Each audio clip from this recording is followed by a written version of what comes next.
Sila ng ng mga dahon ng kahoy.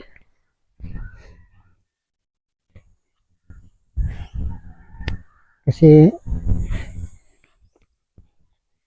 hindi pa lang naman nagtatagal yung ulan. Kaya nga ito pa, ganito pa rin ang itsura ng Carabao grass. Kaya naghahakot pa ako ng ng mga dahon ng kahoy.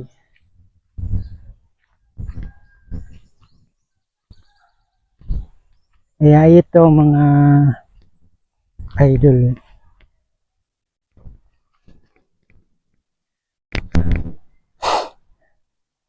yung barako, dahon ng kahoy, tapos mayroon pa rin naman kahit papaano ay mayroong nakakain na damo.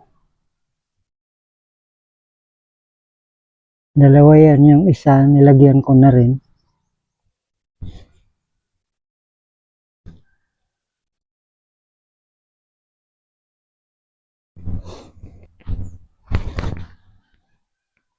Ito yung isa.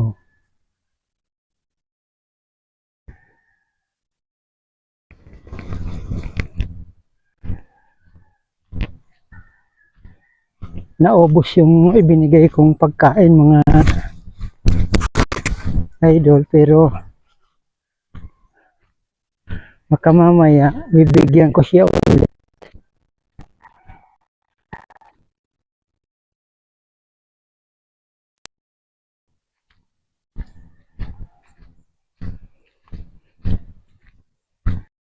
Yun yung isa mga idol, yun yung inahin ko, yung alaga kong inahin. Ang hirap kapag namamatay ang damo, halos wala nang maibigay na pagkain sa kalabaw. Ayan.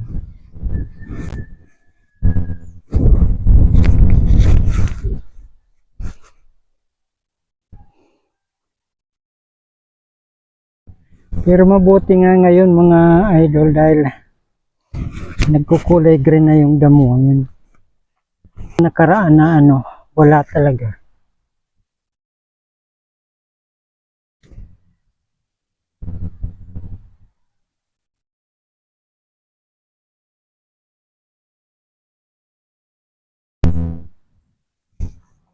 So paano mga idol? Bye-bye.